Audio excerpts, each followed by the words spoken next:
m'appelle Henri Have Moulang. J'ai été administrateur délégué de la FEC de 2005 à 2009. Je suis, il faut le préciser, un fils maison parce que j'ai commencé ma carrière à la FEC en décembre 1979. Je fais partie de la deuxième vague des cadres qui avaient été recrutés par la FEC, à l'époque Association nationale des entreprises du Congo, ANESA, pour remplacer un groupe de jeunes cadres qui avaient été affectés à l'intérieur du pays parce qu'en ce moment-là, le programme c'était d'élargir le champ d'activité de l'ANESA au niveau de toutes les provinces. Non, la Fédération des entreprises du Congo a fait du chemin. Elle a fait du chemin. Déjà à l'époque de l'ANESA, c'était une structure qui avait pignon sur rue. Et on se réjouit aujourd'hui que la FEC devienne effectivement l'interlocuteur privilégié des pouvoirs publics parce que c'est la structure qui représente les intérêts du secteur privé au niveau national. Ça fait quand même plus de 90% d'opérateurs économiques évoluant dans les formels et qui se retrouvent au niveau de l'ensemble du territoire national. Donc les intérêts du secteur privé sont aujourd'hui valablement représentés par cette structure-là. La FEC, c'est le syndicat patronal, mais c'est aussi une chambre consulaire. Aujourd'hui, toutes les activités liées à la promotion des entreprises ne peuvent se réaliser sans qu'on ait à parler de la FEC.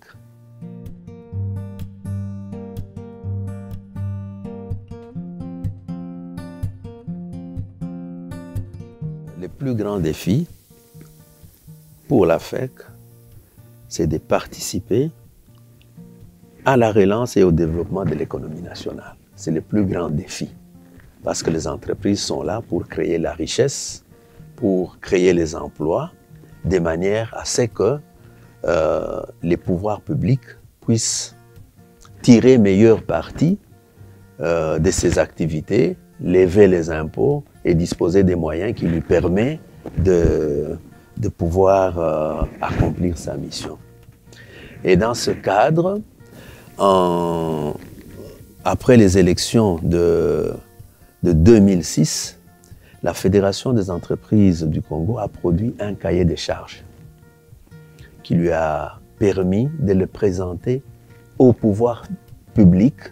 Et ce cahier des charges était en fait une analyse sans complaisance de la situation économique du pays en termes de problèmes que rencontrent les opérateurs économiques, les conséquences de cette situation et surtout les propositions sous forme de pistes de solutions qui permettraient à l'État de pouvoir les capitaliser et travailler, s'inscrire véritablement dans une dynamique de relance de l'activité économique en associant le plus possible le secteur privé.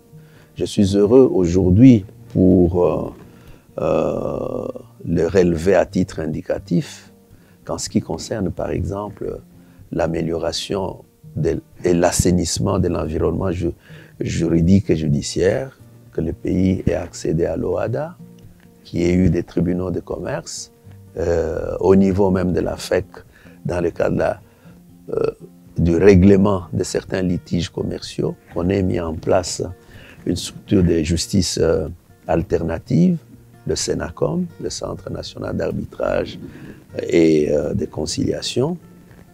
Je suis heureux de constater également de certaines réformes qui ont été réalisées, qu'on ait eu à mettre en place un guichet unique. Il vous souviendra qu'à l'époque, il fallait 4 à 5 mois pour créer une entreprise, mais aujourd'hui, le temps a été fortement réduit. On est à 1, 2, 3 semaines au maximum pour créer une entreprise. Ce sont des réformes très importantes au niveau de la facilitation de l'activité économique. Il y en a bien d'autres, naturellement, au niveau de certains axes. Mais le travail le plus important, c'est qu'aujourd'hui, par rapport à ces axes qu'on retrouve d'ailleurs dans différents programmes gouvernementaux, la FEC est étroitement associée et fait des propositions dont souvent les pouvoirs publics sont appelés à en tenir compte. Je le dis en toute connaissance de cause, j'ai eu quand même à occuper certaines fonctions au niveau du gouvernement et la plupart des propositions qui venaient du secteur privé à travers la FEC ont été prises en compte dans les cadres de la réalisation de ces réformes-là.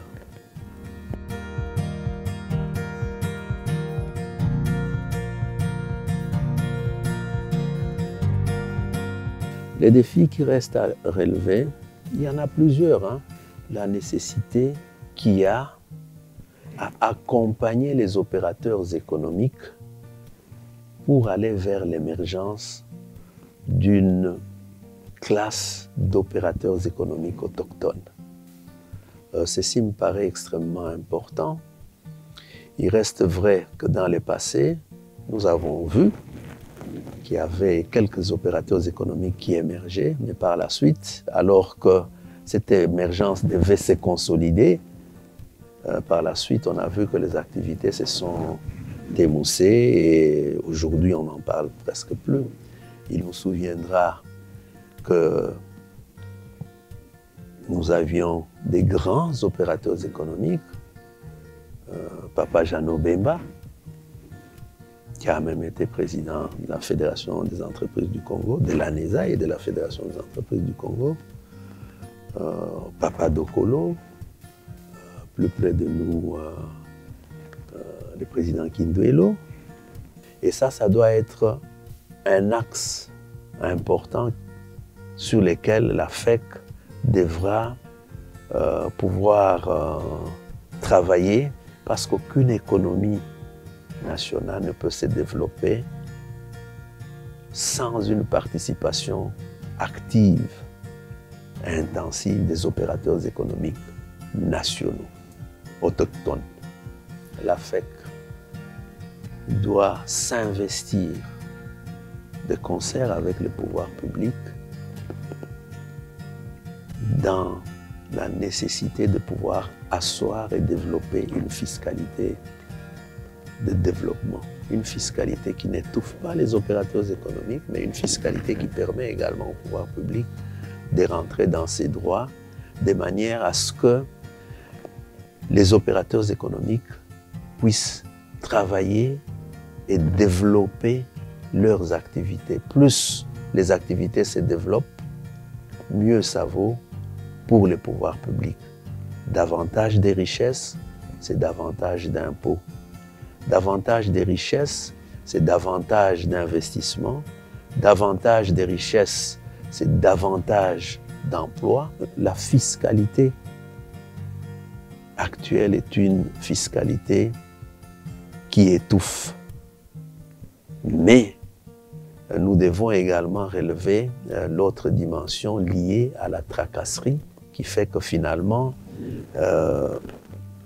les opérateurs économiques, plus la fiscalité est lourde, plus il y a des tracasseries, plus la tentation pour frauder évolue et puis finalement, plus personne ne gagne. Quand je dis personne, c'est-à-dire en tout cas pas l'État, encore moins les opérateurs économiques. Et donc, en ce moment-là, l'activité ne se développe pas de manière durable. Le dernier point, en ce qui concerne la FEC, la nécessité de développer davantage d'activités liées à la promotion des entreprises. Donc, la dimension chambre consulaire requiert une attention soutenue et mérite d'être développée de façon à accompagner les opérateurs économiques dans la marche de leurs activités et dans les soucis de pouvoir les voir prospérer avec une gestion qui soit une gestion saine, qui respecte les règles, parce que l'activité économique devrait avant tout être considérée comme l'exercice de l'activité économique devait avant tout être considéré comme un métier qui a ses règles, qui a ses exigences, et tous ceux qui s'investissent dans ces activités devraient être au courant de ces règles, des exigences, et pouvoir les mettre en pratique de façon à mettre l'entreprise sur les rails d'une prospérité qui est attendue de tous, en tout cas avant tout par les chefs d'entreprise eux-mêmes.